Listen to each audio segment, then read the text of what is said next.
En la ciudad de Crespo hay un antes y un después en torno al vaciamiento y fraude cometido en la histórica empresa Weigel, cuya maniobra perjudicó a unos 2.000 trabajadores entre ahorristas y acreedores. Pero nadie en el poblado pudo dimensionar el daño que había ocasionado esa mega estafa millonaria. Esta causa Weigel comienza con la visita de AFIP. La verdad que el AFIP allanó ahí la empresa y bueno, nosotros no le dimos mucha importancia a ese allanamiento porque no vimos que pasó nada, digamos, la empresa siguió como si nada. Pero lo que sí después alcanzamos a ver que después de ese allanamiento hubo movimientos en la empresa.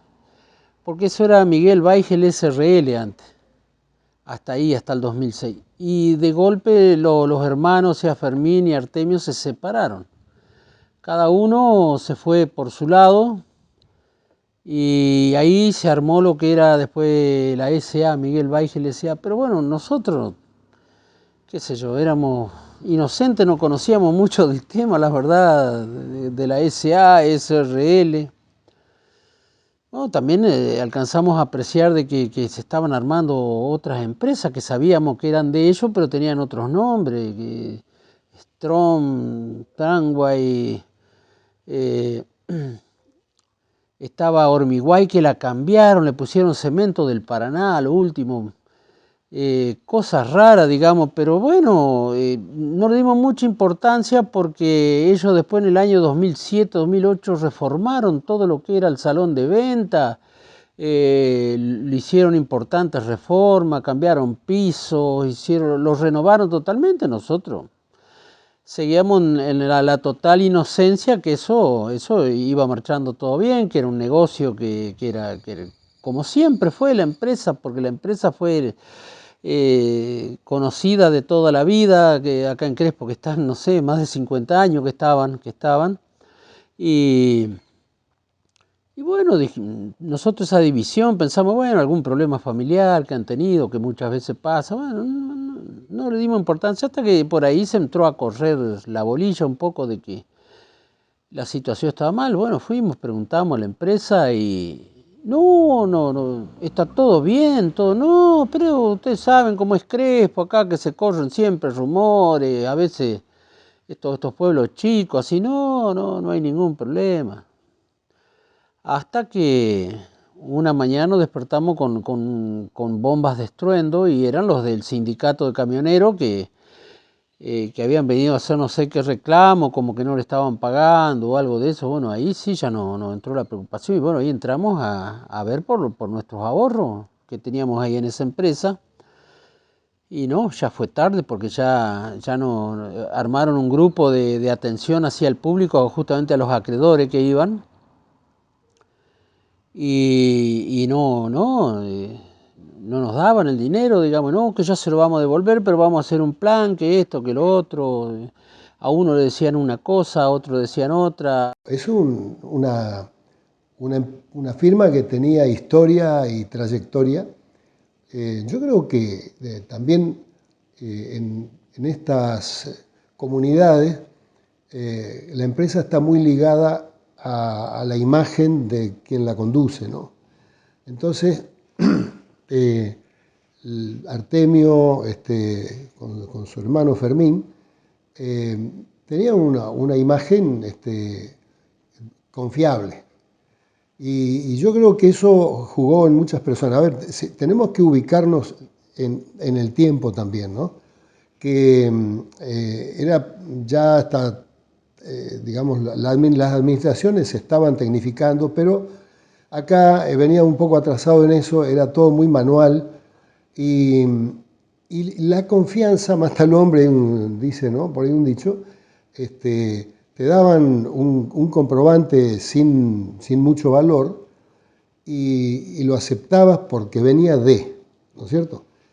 Entonces, además, todos los que habíamos tenido, me incluyo, habíamos comprado materiales a retirar alguna vez, no habíamos tenido inconveniente con eso, ¿no? Y eso, lógicamente, hace a la confianza. En mi caso, empecé a comprar unas bolsas de cemento cuando no tenía ni siquiera un plano para una casa, ¿no? Y el día que quise construir la casa estaba, no sé si tuve que, sí, llevaba unos remitos que tenía nada más, y me entregaban eso, bueno, no tuve ningún problema y es el caso de muchísima gente.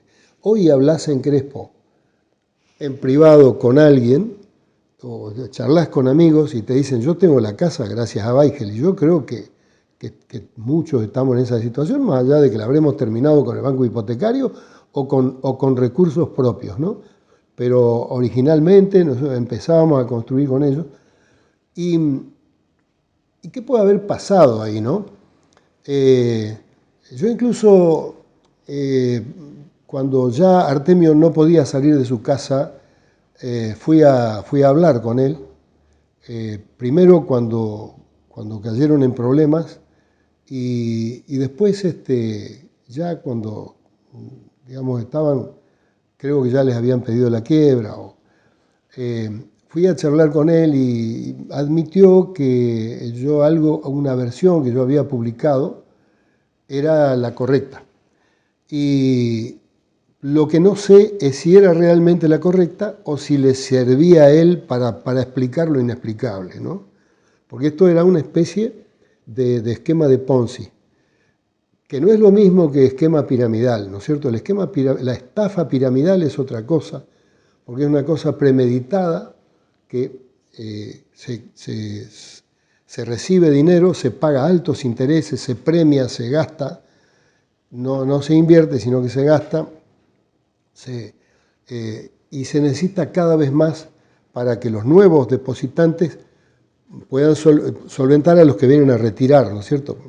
Bueno, eso no existió acá, pero sí un esquema de Ponzi que hubo una época en que tal vez sin inflación, sobre todo la época del 1 a 1, entonces no les importaba, no te ponían plazo para retirar el material, cosa que me parece un error, no te exigían que presentaras un plano para decir, mira, yo tengo el plano ya, como una garantía de que voy a empezar a construir en algún momento, o que me van a intimar a retirar los materiales y yo voy a tener que hacer porque voy a tener terreno y plano. Eso no había nada de eso. Entonces empezó la gente a especular con que era buen negocio comprar hierro, era buen negocio comprar cemento, en vez de a veces plata no declarada. Y eso se fue haciendo una galleta que y se necesitaba cada vez más compradores para responder a los que venían, ¿no? Se hacían inversiones, la empresa creció mucho, no nos olvidemos, creció muchísimo. Y bueno, también un poco cambió la administración, vinieron los hijos, Artemio ante la justicia se hizo cargo de todo, porque las hijas dijeron que no se dejaba aconsejar. Yo compraba materiales y también deposité dinero. Y por ahí hice un plan, digamos, de acumular una cierta cantidad de materiales y dinero como para tener para el albañil, porque quería construir, tenía un terreno que lo había adquirido mi señora, y sobre eso teníamos un proyecto de hacernos una casa nueva, para pasar los últimos años, digamos, en esa casa nueva. Y bueno, y fueron acumulándose mes tras mes, digamos, como ingresaban algunos dineros. Compraba, retiraba, compraba y así, ¿viste? Porque a veces también hacía otros trabajos, como yo era albañil, y entonces hacía, digamos así, esos trueques, digamos, con ellos. Muchos años, digamos, lo hice. Fue del año 94 donde empecé a hacer estos trabajos, digamos, de trueques y cosas por el estilo. Nunca sospeché de que podía llegar a un punto. Y cuando me entero, digamos, de la división, digamos, de los dos hermanos, le pregunté a uno, digamos, de los allegados, ahí adentro, sí, le digo, no, ese es solamente una división entre los hermanos, pero todo sigue normal. Bueno, entonces me quedé conforme con esa palabra, pero a los 2 o 3 meses me entero de que la cosa viene no tan normal. Entonces empecé a retirar algunos materiales. Alcancé a rescatar algunos materiales con lo cual yo pude hacer, digamos, 2 departamentitos pequeños, digamos, que son un sustento, digamos, para apoyar, digamos, mi magra jubilación, porque tengo la mínima. Y así que eso son lo que alcancé a rescatar. Pero el importe, digamos, que quedó fue bastante mayor a lo que yo pude rescatar.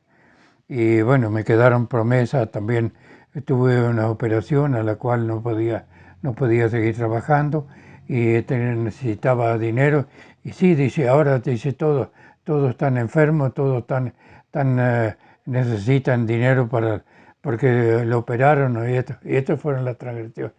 Y me habían prometido, sí, semanalmente me van a dar, o mensualmente me iban a dar tanta cantidad de dinero, pero de eso no me dieron nunca un solo peso. Lo único que alcancé a recuperar, digamos, fueron unos ladrillos, y otras cosas, digamos, con lo cual pude levantar los 2 departamentitos. Pero que no alcanzaron tampoco, porque quise hacer un trueque, digamos, porque me faltaban las chapas. Bueno, le digo, sí. Me hicieron el trueque, pero me dijeron a retirar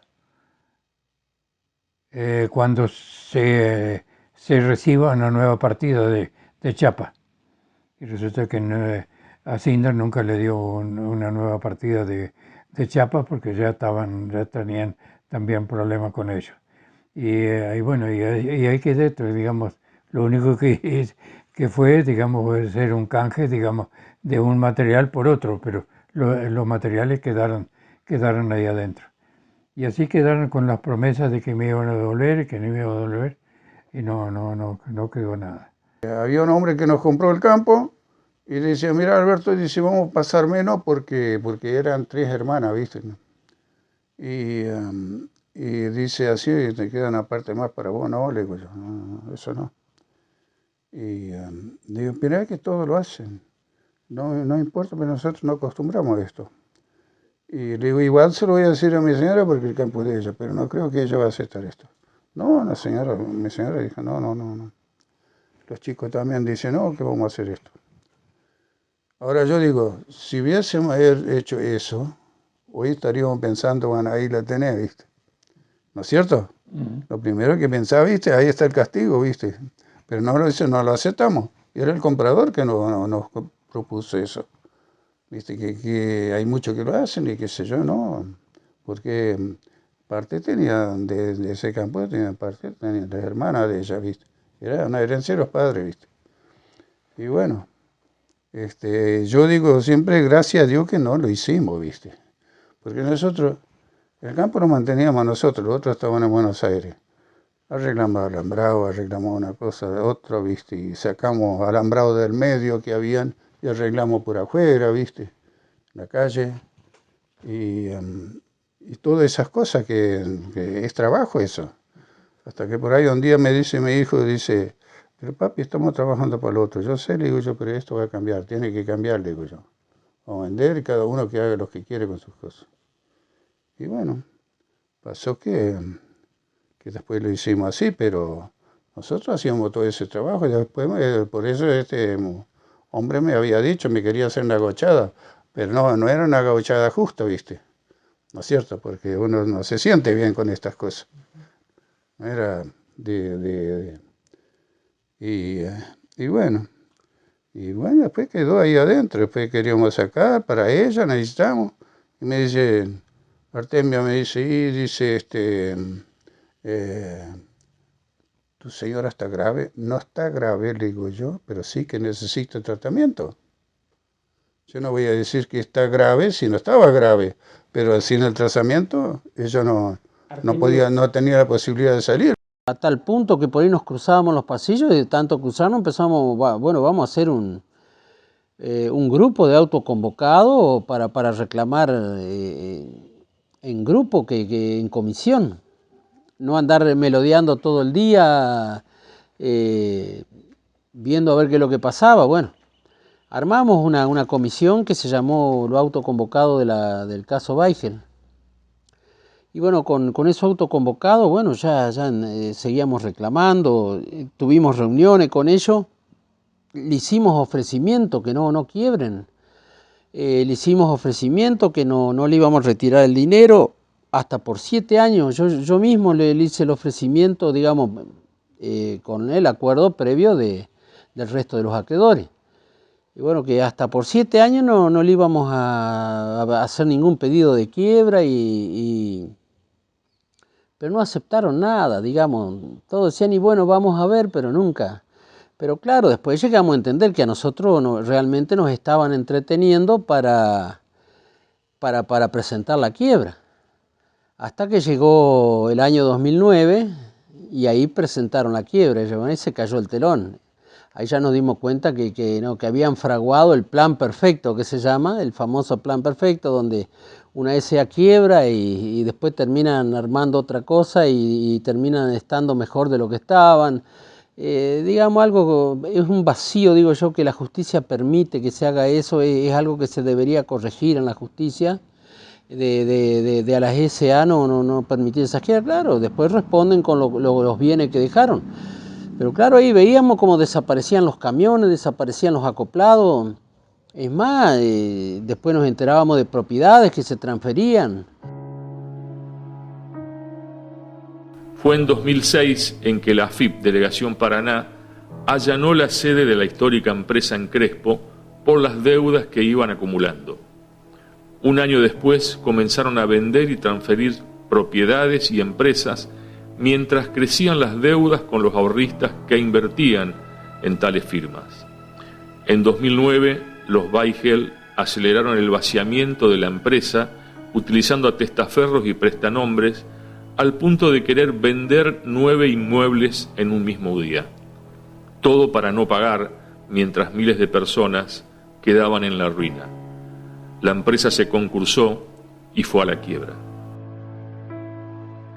La sindicatura fue, Miguel Weigel y CSA se presenta en concurso el 25 de agosto del 2009 y después, una vez que se decreta su apertura del proceso, allá por octubre del 2009, que si mal no recuerdo fue el 5 de octubre del 2009, se hace el sorteo de la sindicatura que se designa y nosotros salimos sorteados del bolillero, por decir así. Y a partir de ahí empieza después que se acepta el cargo, empieza nuestra actuación como síndico, dura en el concurso preventivo y después ya en el proceso de quiebra. En los últimos años, de hecho hay algún artículo periodístico que hace referencia al procurador García en su momento cuando sale todo el tema de la causa penal, ya con posterioridad a la quiebra, que él indica que es una de las quiebras más grandes o la más grande de los últimos 30 años dentro de la provincia. Si bien hay por ahí algún proceso grande, sea de concurso o de quiebra, en lo que es cantidad de acreedores es la más importante. No te sé decir en cuántos años para atrás, sino es que ha sido la más grande, que estamos hablando de unos 1.500 acreedores.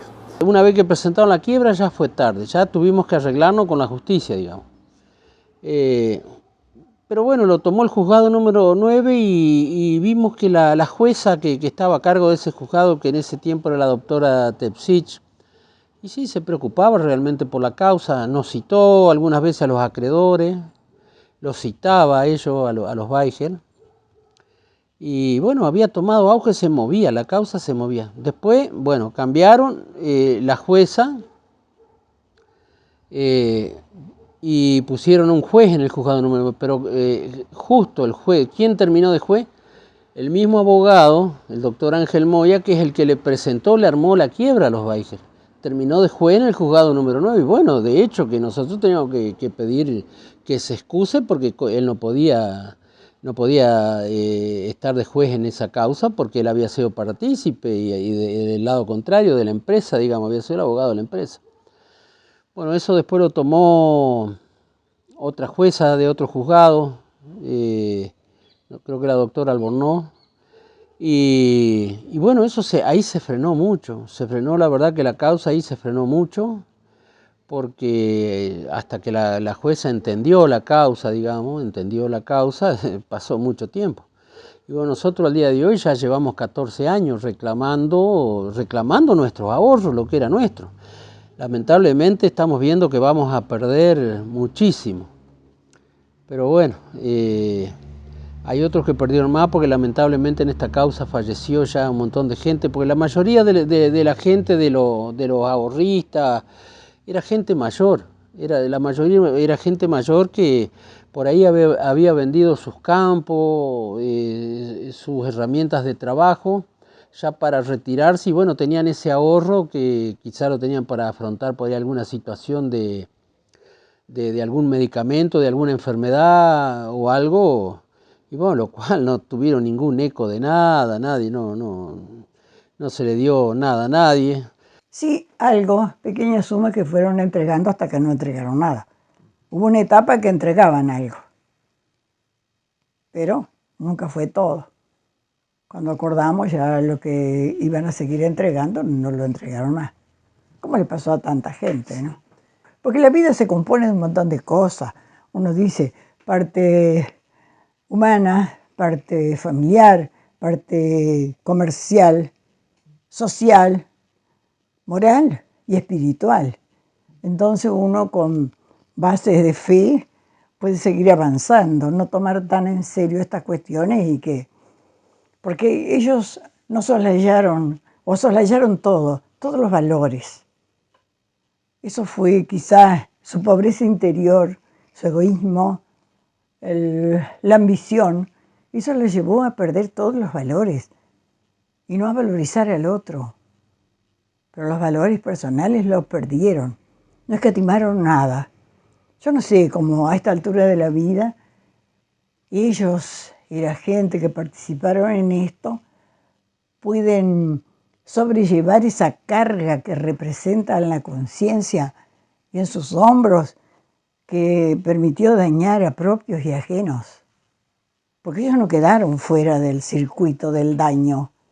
Yo creo que el que hace daño al otro, todo vuelve, dice. Eso llegó a mal fin y se sumó con,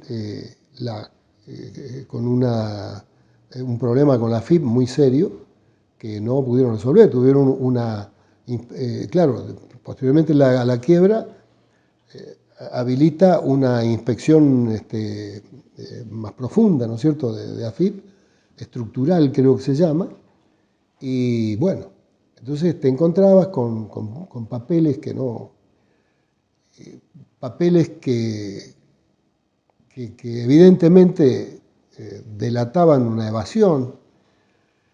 Y bueno, esta es la cuestión también de muchos de los que se quejaron, de los que vos mencionabas al comienzo, se tentaron cuando vos necesitas cada vez más ahorristas, porque también empezaron a tomar dinero en depósito.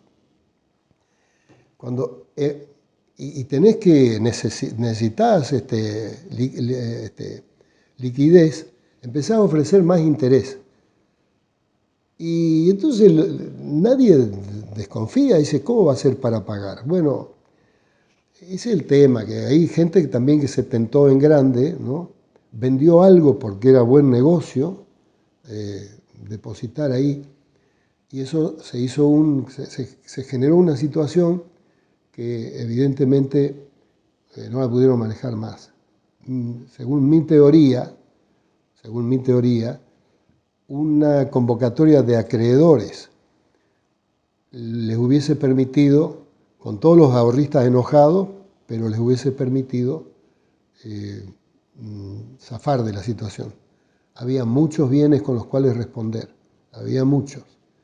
Pero bueno,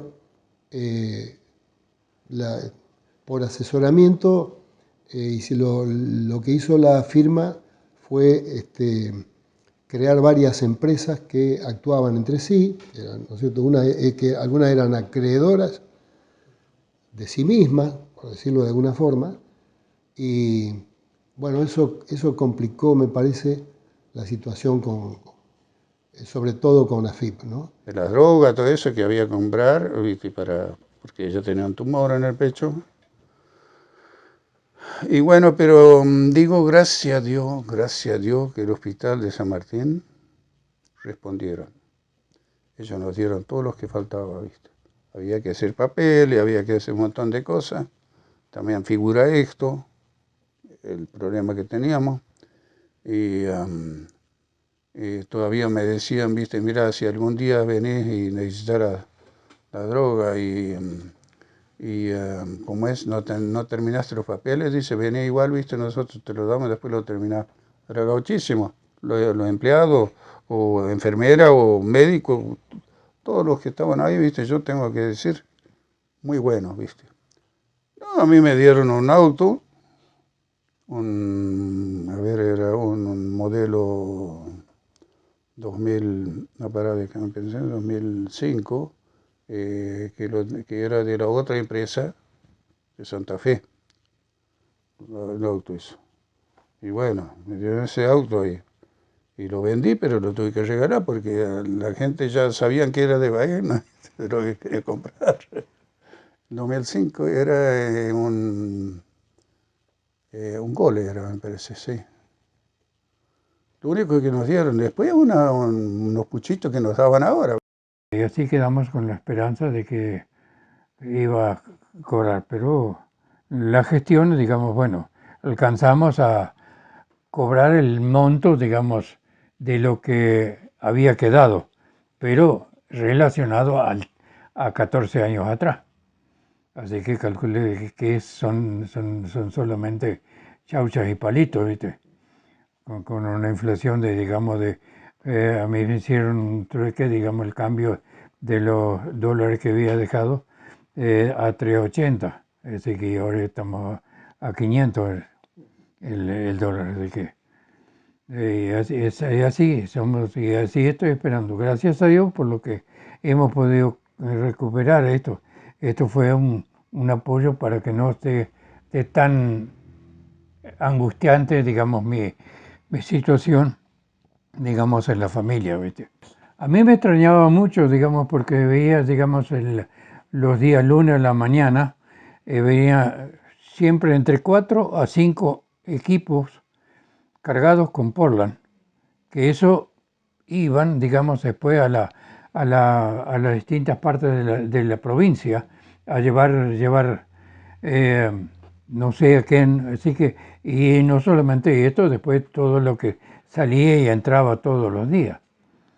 Sí, una persona me decía, uno de los que estaban ahí en la sindicatura, digamos, si los movimientos que ellos hacían mensualmente, aún asignándole una fortuna, digamos, de sueldo a cada uno de los dueños, dice, tiene que darle, digamos, un monto, digamos, entre 500 a 600 mil pesos mensuales, digamos, líquido, aún habiéndole pagado a todos sus empleados, aún asignándose ellos una cifra de estrafalario.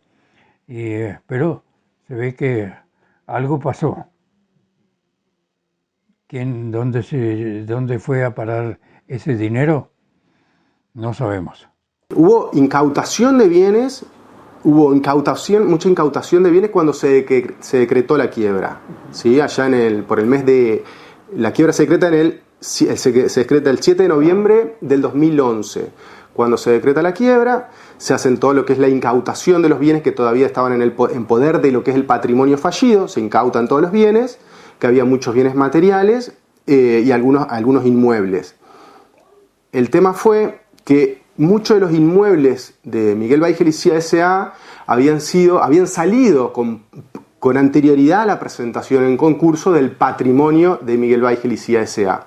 Entonces, una vez que se decreta la quiebra, la sindicatura empieza todo lo que se llama el proceso de recomposición patrimonial. Eso se hace a través de juicios, se hicieron numerosos juicios, hoy te diría que tiene que estar entre 25 y 30 juicios que se hicieron, que el objetivo es sea extensión de quiebra o acción de responsabilidad, o directamente atacar algunos inmuebles que salieron del patrimonio y que tuvieron que regresar al patrimonio. No recuerdo el número exacto, pero te diría que son entre 25 y 30 juicios que se hicieron. La mayoría terminaron por acuerdos, o sea, al punto tal que ni siquiera se corrió traslado de la demanda, sino en etapa de mediación previa a los juicios. Ya las personas que eran demandadas intentaban llegar a un acuerdo. Quizá porque ya la sentencia se sabía de antemano cuál iba a ser. Los que no hicieron acuerdo y se llegó a la sentencia, que fueron los menos, el resultado fue favorable para la sindicatura y se recuperaron los bienes. Al día de hoy hay un solo juicio abierto, que es un juicio parcial, porque arrancó como un juicio muy grande, demandando muchas personas, con muchas se fueron haciendo arreglos, se fueron allanando, y quedando solamente una porción de ese juicio abierto. Todos los otros juicios de recomposición patrimonial están concluidos al día de hoy. La firma Weigel se declaró en concurso preventivo, por lo que tomó intervención el Juzgado Civil y Comercial número 9 de Paraná, que nombró síndicos a los contadores Abelardo y Valentín Cerini. Los profesionales llegaron a la conclusión de que se estaba frente a maniobras delictivas con la intervención de autores, cómplices primarios y secundarios. La denuncia de los auditores recayó en el juzgado de instrucción de Elvio Garzón, para lo cual los fiscales Ignacio Aramberri y Juan Ramírez Montrul tomaron las acusaciones e informes de los Cerini para impulsar la investigación. Antes de todo esto hicimos reuniones con ellos, le dijimos que mejoran las propuestas, que vamos a hacer que hagan propuestas que sean viables realmente, que la gente no pierda tanto y ellos también puedan recuperarse. Pero no hicieron caso sumiso, no, porque ya el plan estaba, digamos, ya lamentablemente el plan ya estaba forjado y no volvieron atrás por nada, y bueno, llegó a donde llegó todo esto.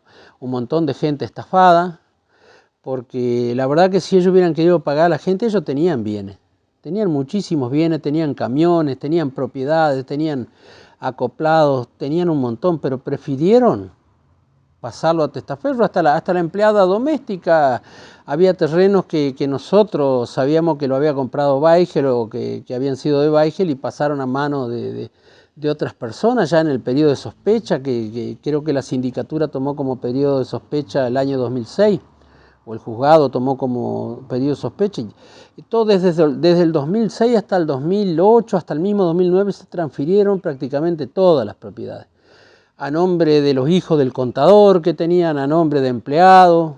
Es más, han quedado todavía empresas que nos llama la atención, que están a nombre de empleados fieles de la empresa, y que no se las han tocado. Esas empresas no se han tocado, pero claro, las crearon a nombre ya de los empleados, como para nosotros comprobar todo eso, pues tenemos la sospecha, digamos, pero realmente ante la justicia poder comprobar, pero bien, en el fondo nosotros sabemos de dónde vienen todas estas empresas. Empleados que calculo que con el trabajo toda su vida no le hubiera alcanzado para una pala mecánica, armaron empresas donde hay varias palas mecánicas, camiones y de todas cosas. Digamos, de todo eso es sospechoso, muy sospechoso, y sí, muchas empresas que desaparecieron, por ejemplo, Tranguay, la quiebra de Tranguay la tomó otra sindicatura, no la sindicatura de Cerini, sino otro que realmente ni se sabe qué pasó. Quebró esa empresa y nadie supo más nada, no hubo más ninguna noticia.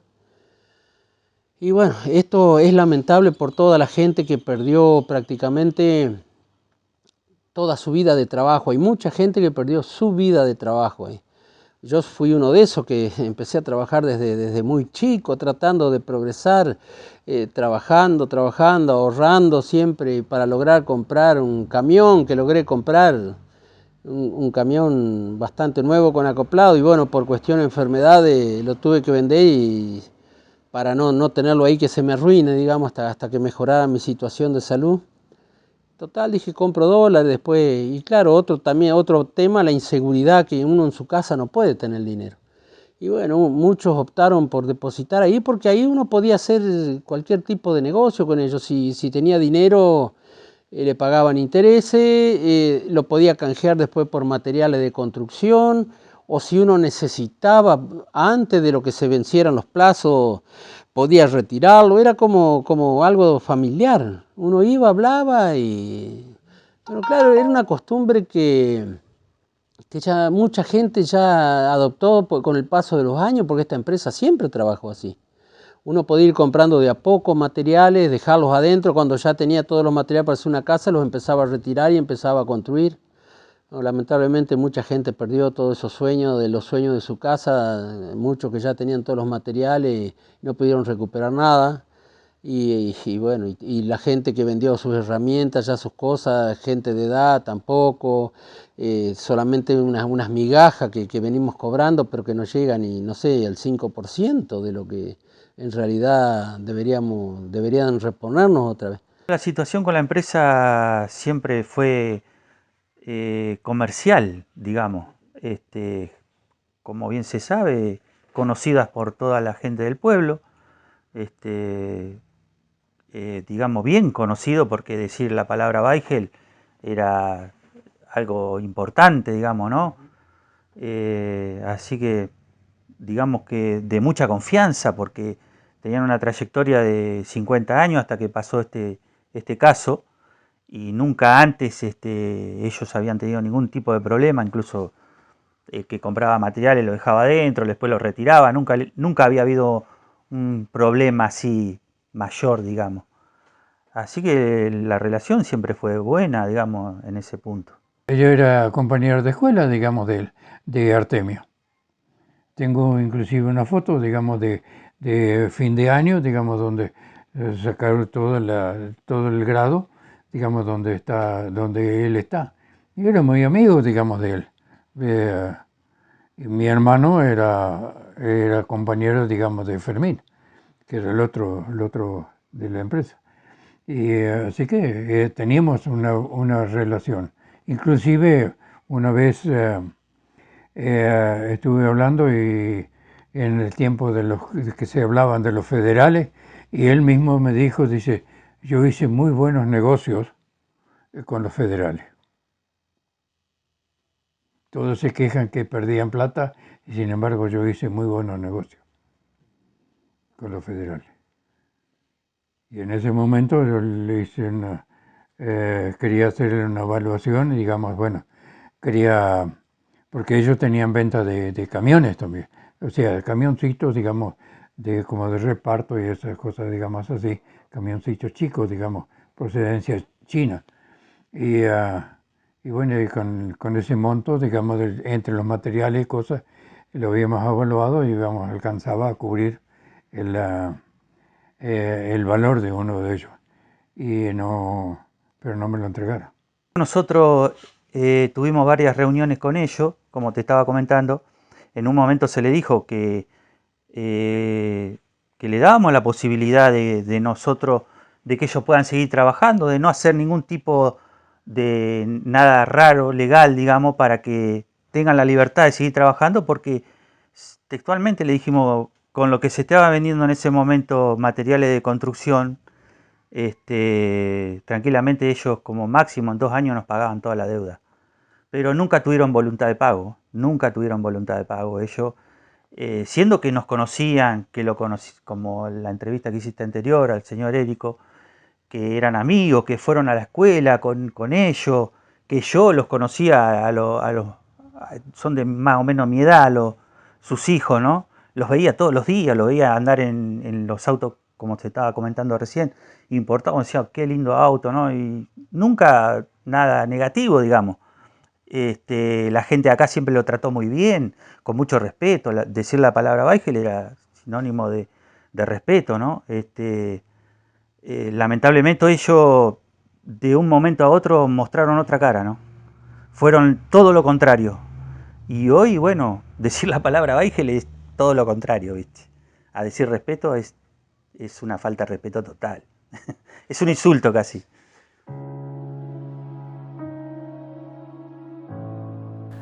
La investigación de los fiscales fue dejando al descubierto, con fechas, datos y cifras millonarias, la gravedad de la estafa de los empresarios Weigel para una amplia comunidad de Crespo y localidades vecinas. El procurador Jorge García informó que en la empresa hubo una enorme cantidad de ventas de inmuebles, operaciones simuladas, sociedades fantasmas que se constituyeron, testaferros para establecer triangulaciones de ventas o para sacar los bienes de la masa de acreedores y del concurso. También aparecían falsedades de documentos públicos y constitución simulada de sociedades donde intervenían otras personas que eran cómplices. Más allá de la cantidad, fue la calidad de los acreedores. O sea, vos tenías el vecino de al lado, el que sigue, el vecino de enfrente, tenías iglesias, tenías la gente de bicicross, tenías el Club de Leones, tenías parejas que recién invertían para hacerse su casa, tenías los proveedores, tenías los bancos, tenías los organismos fiscales, tenías de la calidad que vos quieras, del acreedor que vos quieras buscar, estuvo. Fue el tema que Weigel era una de las empresas, o la más importante quizás de Crespo en ese entonces. De hecho, leía justo días atrás en uno de los periódicos de aquel momento que decía que Weigel en su momento tenía 4.000 a 5.000 familias que formaban la ciudad de Crespo, allá por el 2009, y se habían encontrado afectadas en forma directa o indirectamente unas 1.700 consecuencias de este proceso.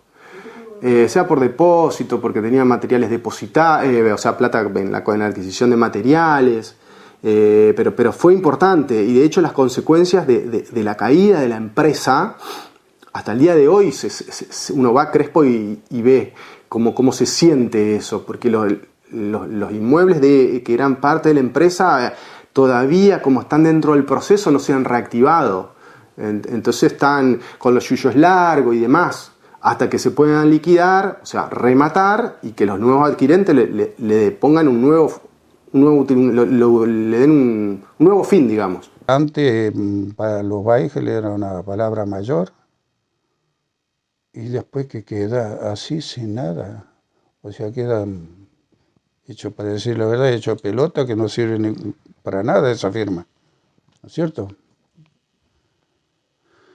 Eso no puedo. Él me decía, Artemio, cuando yo le dije, mirá que yo necesito la plata para comprar la droga, todo eso. Y bueno, por ahí lo encontré otra vez, fui otra vez, dicen, no, ¿te lo dieron? No, yo dije que te lo den, ya te lo van a dar. Y así, fui a abrir al banco, a Schmidt, yo digo banco, que es una mala palabra, pero y lo escuchan la gente, dice. Y ella dice, sos vos, que dice, bueno, pará, dice, andate allá y espérame ahí, que en un rato voy. Y todavía estoy sentado esperándolo ahí. ¿Para qué te engañan? ¿No es cierto? Eso ya directamente, si no querés ir, diga que no, ¿quién lo va a obligar? ¿No es cierto? Te mienten, para ellos la mentira era como un logro para sacar. Y bueno, después pasó mucho tiempo, a veces íbamos para Braná con José María y todo ello, por los temas esos, y después pasó un tiempo, un Jueves Santo, me acuerdo, yo caminaba por la ciclovía por allá, viste, y por ahí la encuentro al viejo Artemio. Y primero no le iba a decir nada, después le dije... había pagado un poquito, espere, don Weigel, le digo, venga. Y vino medio asustado. No, yo le digo, yo no le voy a decir nada de malo, le voy a decir una cosa nomás. Yo soy respetuoso. Usted me dijo que me iba a devolver la plata. ¿Qué pasó? Sabiendo que yo tenía ese grave problema. ¿Cómo? ¿Y si no te la dieron? Le digo, no, si yo dije que te la den, viste. Y así, viste, ¿entendés? En la Justicia Federal de Paraná también se inició una investigación tras la denuncia de la AFIP por supuesta defraudación al fisco, pero esa investigación se amplió en 2019 con una decisión del juez federal Leandro Ríos que resolvió procesar a los imputados no solo por presunta insolvencia fraudulenta contra el fisco, sino también contra personas de carne y hueso. A casi todos los imputados se los acusó de insolvencia fiscal fraudulenta de la empresa Miguel Baigel y Compañía Sociedad Anónima. El juicio se inició en marzo de 2022 y estaba claro que había un final ya anticipado. La verdad, para nosotros, bueno, fue un juicio oral y público muy importante. Los hechos habían sucedido con anterioridad, pero como usted bien dice, se trató de múltiples ahorristas perjudicados y eso ya antes del juicio, digamos, para nosotros era muy importante porque implicaba afrontar una responsabilidad y tratar de estar a la altura de las circunstancias en el debate y, bueno, y de lograr la condena, que era lo que toda la comunidad de Crespo sentíamos que reclamaba. Y en ese sentido, bueno, el debate fue también uno de los más importantes realizados aquí en el tribunal, porque la verdad que había más de 20 imputados por un lado, multiplicidad de abogados defensores, de planteos distintos, copiosa documental que había que analizar, muchos planteos que realizaban justamente las partes en propugna de sus derechos que ellos creían, digamos, que tenían que defender. Entonces la verdad que, digamos, fue un juicio en este sentido, digamos, muy particular, muy importante para nosotros, que demandó a su vez la celebración más de 3 meses de audiencias, a la mañana y a la tarde, la declaración de múltiples testigos, pero bueno, creemos que fue trascendente lo que se resolvió y creemos que se acreditó lo que finalmente la justicia terminó diciendo a través de la sentencia, y es en definitiva la existencia de una insolvencia fraudulenta y de una quiebra fraudulenta. Y en ese sentido, digamos, nosotros poníamos hincapié en hechos que nos habían parecido importantes a través del proceso, y entre ellos era el accionar de la Municipalidad de Crespo, porque hicieron una presentación diciendo justamente de que en un momento determinado la municipalidad advierte que la empresa se quería desprender de una multiplicidad de bienes inmuebles y veía la municipalidad que eso podía ir en contra, ¿no es cierto?, de los ciudadanos que estaban reclamando, ¿no es cierto?, por las deudas que la empresa tenía para con ellos y no les abonaban, y podía haber un desapoderamiento de bienes.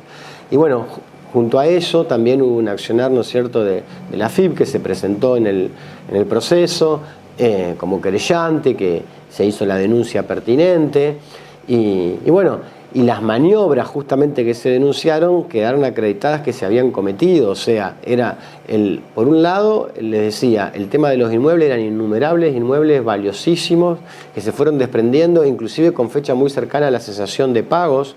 En el año, si mal no recuerdo, a mediados del año 2009 hubo una cantidad de inmuebles que se desprendieron todos juntos. Había una triangulación porque luego iban a pasar a familiares, ¿no es cierto? Es por eso que nosotros decíamos que también se utilizaban testaferros, y eso estaba muy claro. La utilización de testaferros estaba muy claro, lo dijeron testigos en el debate, entre ellos recuerdo el contador Pintos, que era un contador de la misma empresa, o sea, había sido empleado de la empresa, sin embargo declaraba justamente a favor, si se quiere, de la postura de la acusación, ¿no es cierto?, de la fiscalía y de la querella, tratando de demostrar esta maniobra ilícita que habían cometido. Pero también había mails que se habían secuestrado de lo que se denominó un plan máster, en que los propios directivos de la empresa hablaban, che, ya conseguimos los testaferros, daban los nombres de los testaferros. La verdad que, bueno, una maniobra escandalosa, diríamos así.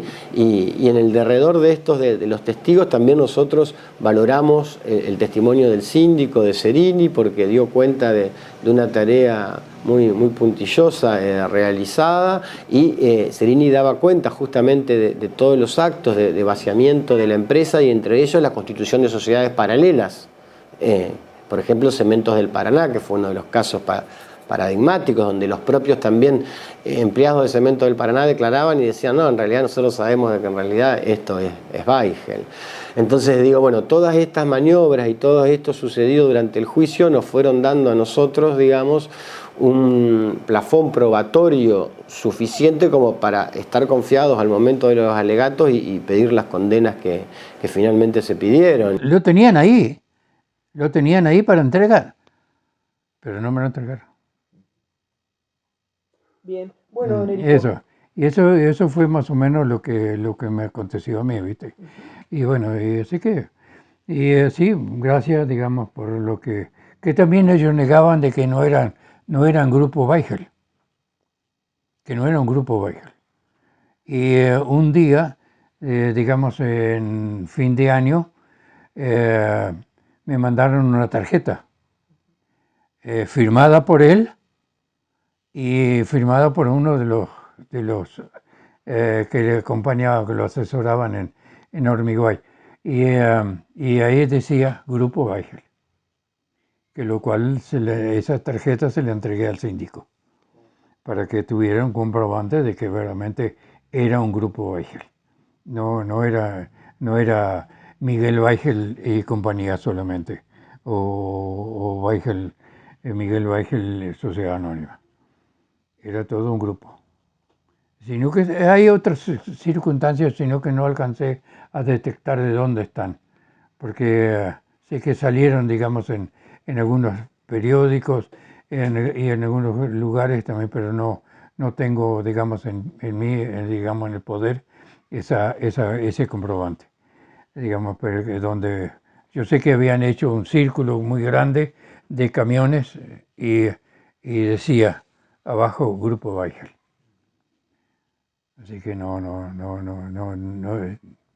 que no engañemos a la gente que ellos no eran un grupo, sino que no engrupieron. Y bueno, eso sería más o menos todo lo que puedo decir, digamos, pero hay muchas más cosas para decir, pero sería lo fundamental, digamos, lo que acontece a cada uno. Y así como contaban, digamos, los anteriores también, muchas personas perdieron toda la esperanza, digamos, de su vida, de poder construir su casita o construir renovar su unidad,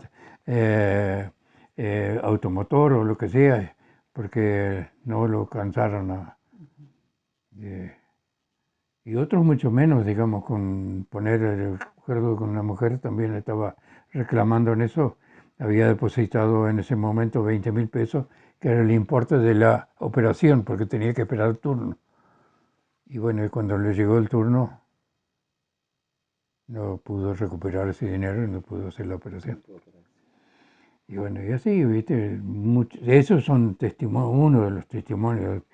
Hay miles cada de los 1.500, cada uno tiene un testimonio distinto.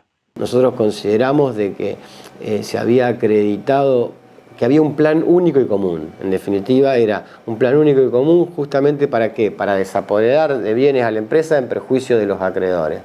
Y que eso derivó en que, en definitiva, los medios utilizados hayan sido idóneos, lamentablemente, y que esos medios idóneos hayan redundado en que la finalidad buscada, que era frustrar el derecho de los acreedores a hacerse con la plata y el dinero que les correspondía, lamentablemente la empresa tuvo éxito en este accionar ilícito. Y digo lamentablemente porque hubiese sido mejor que honren sus compromisos, que paguen sus deudas, y en ese sentido también vuelvo al testimonio de Pintos cuando él dijo dos cosas. Además de dar cuenta de la utilización de testaferros, Pintos dijo que los Weigel podían pagar y no quisieron hacerlo. Solo eso lo sostuvimos en el alegato y pusimos énfasis porque daba, digamos, muestra del conocimiento de la antijuridicidad de los actos y del querer realizar estas acciones ilícitas que finalmente acometieron, y eso nos parecía, digamos, importante. Pero también él habló de que estaban en conocimiento de que la quiebra era fraudulenta y que para eso, dijo Pintos, inclusive dos de los miembros del directorio querían como que Artemio asumiera toda la responsabilidad para ellos, digamos, quedar dispensados. Entonces, digamos, por eso le digo que todo esto fue dando a la Fiscalía a entender que la prueba era importante, que correspondía a una condena, que dentro de esa condena era importante también de que la pena fuera una pena significativa, ¿no es cierto? Porque uno cuando tiene que hacer una selección de la cuantía de la pena, yo siempre digo en los alegatos de que la verdad que es un momento para el fiscal y me imagino que para los jueces y descuento que debe ser así, es muy importante porque el legislador argentino establece escalas penales muy disímiles entre los mínimos y los máximos, grandes diferencias. Entonces nosotros le queríamos argumentar al tribunal por qué nos parecía importante que la pena sea de determinada significación, por eso nosotros pedimos penas superiores a los 5 años de prisión. Y en ese sentido decíamos que lógicamente íbamos a tener que tener en cuenta lo que dice el legislador argentino en los artículos 40 y 41 del Código Penal, cuando da pautas, y una de esas pautas es la magnitud del injusto, y acá la magnitud del injusto había sido considerable, ¿no es cierto? Los hechos habían sido muy graves, había multiplicidad de hechos, había una continuidad en el tiempo. Sí, se hicieron varios remates, se repartió un poco, pero el tema que con la inflación que hay en este país, imagínense, yo tenía mi dinero en dólares en la empresa tenía mi dinero en dólares, y me lo cambiaron a peso. Cuando hice el reclamo, me dijeron, no, tenés que reclamar en peso porque la moneda de curso legal acá es el peso. Y a 3 pesos con 20 me cambiaron los dólares. Y hoy día está casi 500 pesos. Y bueno, pero el interés no ha sido ni cerca, digamos, del interés que piensan pagar. Aparte, no sé... sé que quedan muchos bienes todavía para rematar, pero no sé cuántos, si va a alcanzar para que todo el mundo pueda cobrar lo suyo. A mí me parece que no, porque se remataron muchas propiedades ya, que se habían juntado 150 millones, y bueno, a mí de esos 150 millones no me tocó mucho. Por eso estimo, ¿será que se podrán recuperar 150 millones más, 200 millones? Y no, quedamos muy lejos, o sea, recuperamos muy poco, chauchi palito, vamos a perder pero muchísimo en esto. Algo que eso también, cómo trabaja la justicia, cómo son las leyes, eso es algo por ahí medio inviable que también se debería corregir, porque así no va, digamos. Y bueno, de tantas causas y cosas que hubo, contra el que pudo realmente... mandarlos presos, que en realidad no están presos, pero bueno, vamos a decir que están presos, fue AFIP con una causa federal que le hizo un juzgado federal, esa proliferó, porque el resto de las causas en la justicia de la provincia no proliferó ninguna. No nos podíamos, digamos, separar y le decíamos a la jueza, y usted, señora jueza, digamos, tiene que mensurar el perjuicio y la cantidad de damnificados que hubo. O sea, era como que toda la comunidad de Crespo estaba metida en esto y por eso se habían hecho todas esas movilizaciones y esos reclamos. Y el perjuicio era, por un lado, económico, porque lógicamente el derecho de los ahorristas y de toda esta gente a que se le pague su dinero, pero también había un perjuicio emocional. Y había un daño psíquico que nosotros quisimos poner de significación y los dimos con ejemplos concretos. Recuerdo que en el alegato hablamos, había durante el proceso una misiva, una carta que se había presentado por parte de familiares de uno de los damnificados que daban cuenta de que había una enfermedad mediante y que necesitaban el dinero por una cuestión de salud. Entonces, la verdad, digo, uno no podía abstraerse de estas consideraciones, ¿no es cierto? Y considerábamos que, bueno, el tribunal debía, al momento de establecer la sanción, digamos, también tenerlas en cuenta. Bueno, creemos que el tribunal así lo hizo. En ese sentido, no hubo ninguna persona absuelta. A ver, hago esta salvedad, no hubo ninguna persona absuelta que nosotros hayamos acusado, porque hubo 3 absoluciones, pero la propia Fiscalía pidió la absolución porque eran personas que habían sido al contrario. En el caso, recuerdo, de Milés y de Goró, habían sido utilizadas, habían sido víctimas también de los Weigel, en el sentido de que se las habían puesto como que habían adquirido determinados inmuebles cuando la capacidad de ellos de adquirirlos, la verdad que no era posible. En definitiva, eran personas que habían sido engañadas, habían sido instrumentos justamente de la maniobra. Pero digamos, sacando esos casos que la propia Fiscalía pidió la absolución, en los casos que pedimos condena, se dictaron las condenas fueron importantes, se impuso la prisión preventiva de los imputados, también porque considerábamos que con todas las posibilidades que tenían podían evadir de la justicia. En ese sentido, recordemos que ellos, a pesar de la quiebra realizada, seguían teniendo una buena vida, seguían, como les digo, se habían aumentado los sueldos, dijimos, estando la empresa en cesación de pagos, y esto es algo que también pusimos en consideración y que nos parece que no se podía obviar. Estando la empresa en cesación de pagos, había un acta de la empresa que los directivos decidieron aumentarse escandalosamente los sueldos en cifras que si uno las convierte a dólares, cifras elevadísimas, mientras tanto no le pagaban a los pobres ciudadanos de Crespo. Entonces la verdad era indignante esto, y esto lo dice la sentencia, lo recoge, no fue controvertido en el debate. Entonces decíamos, bueno, todas estas consideraciones, ¿no es cierto?, fueron plasmadas en la sentencia, una sentencia que hay que decir que, bueno, fue dictada por el tribunal, algunas defensas las recurrieron, ahora está en la casación penal, o sea, hay que ver lo que resuelve la casación. Se está tratando justamente en estos días el recurso de casación, pero bueno, fue una decisión de la justicia importante el haber dictado estas condenas, que los hechos no queden impunes, y bueno, y en ese sentido nosotros siempre decimos, cuando hablamos de esta causa, digamos, como una reflexión final, que así como los casos de narcotráfico, de trata de personas, que desde el Ministerio Público Fiscal de la Nación tratamos de darle mucho interés, de poner todo nuestro ahínco en esa persecución, en tratar de que las personas que haya mérito para ser condenadas lo sean a través de los juicios.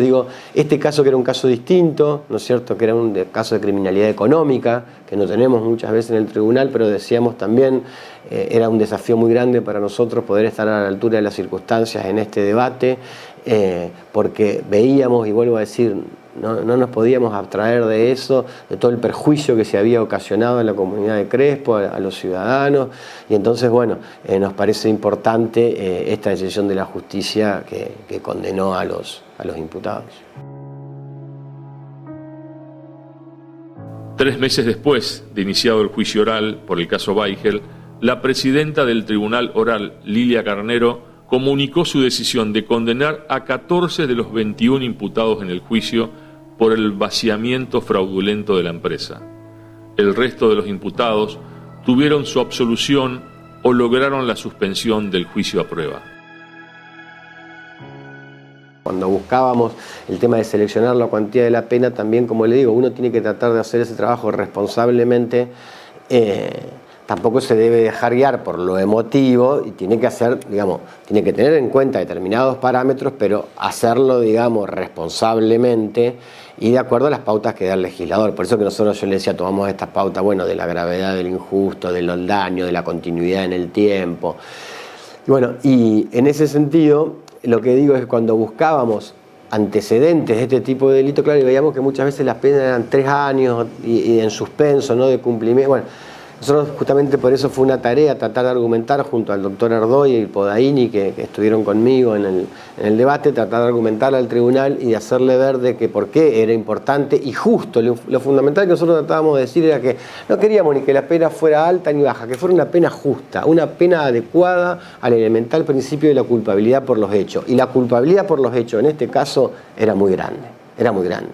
La verdad que se había causado un perjuicio enorme, que ese perjuicio no había sido subsanado a pesar del transcurso, ¿no es cierto?, de los años, y de que esto tenía que ser puesto de manifiesto por el Poder Judicial, dando una respuesta acorde a la gravedad del injusto cometido. Más allá de los innumerables inmuebles y los campos, en el tema de los vehículos, había vehículos de alta gama y que se habían seguido utilizando a pesar de que la empresa estaba en cesación de pago. Entonces también varios testigos dijeron como que era medio indignante eso, verlos llegar en esos vehículos a la empresa de alta gama cuando los pobres ciudadanos de Crespo no estaban recibiendo, el dinero de la plata que se les debía. Entonces en este sentido también la justicia se expidió decomisando esos bienes y eso también es importante y es de resaltar. Entonces hoy estamos en una situación que tenemos los inmuebles y está el proceso de liquidación de inmuebles. Hace unos meses se remataron 35 lotes de terreno. Ahora también se había rematado el año pasado unos lotes en la ciudad de Victoria que habían reingresado a lo que es el patrimonio fallido. Ahora se fijó fecha, la semana pasada se fijó fecha para la subasta de 3 inmuebles, que es para fines de agosto, y arranca el 30 de agosto hasta el 7 de septiembre el proceso de subasta, de 3 de los inmuebles que ingresaron al patrimonio consecuencia de uno de los acuerdos que hizo la sindicatura con la familia de Fermín Weigel. Y después de eso, hay también muchos bienes inmuebles de importante valor económico que se están en el proceso de puesta a disposición, por decir así, para la subasta de los mismos. Pero básicamente lo que queda ahora por delante es rematar lo que se recuperó, ¿sí? O reingresó al patrimonio consecuencia de las acciones de recomposición. Muchos años, ya van 14 años como estábamos hablando con Punti, así que sí, se ha ido mucha gente, ¿viste? Gente que extrañamos, que era gente muy respetuosa y que confió en ellos, en los Weigel, y que lamentablemente los defraudaron totalmente. Los defraudaron a nivel ético, moral y espiritual, ¿viste? Que es, creo que lo peor que podés hacerle a una persona. Decirle una cosa y salirle con otra, ¿no? Clavarle el puñal por la espalda. Es así. Una falsedad total. Siendo gente del pueblo, ¿no? Como gente de muchos años, de muchas décadas de estar trabajando acá, de amigos. La reflexión final es que estos hechos de criminalidad económica también, ¿no es cierto?, son importantes. Nosotros hace poco también tuvimos un debate sobre asociación ilícita fiscal, que fue muy importante. Y bueno, y en ese sentido digo, también creo que desde el Ministerio Público Fiscal a este tipo de causas, y más en esta, donde hay personas de carne y hueso damnificadas, hay que darle la prioridad que se merecen. Es grave cuando uno tiene, pero gracias a Dios, en ese tema, mi señora después falleció por otra cosa, pero en ese tema nosotros podíamos solucionar el problema. O sea, por las drogas que nos dieron y todo eso, los médicos también, buenos médicos y todo eso. Tenemos, para decir la verdad, teníamos un Dios aparte, mejor dicho, después de los problemas que teníamos ahí.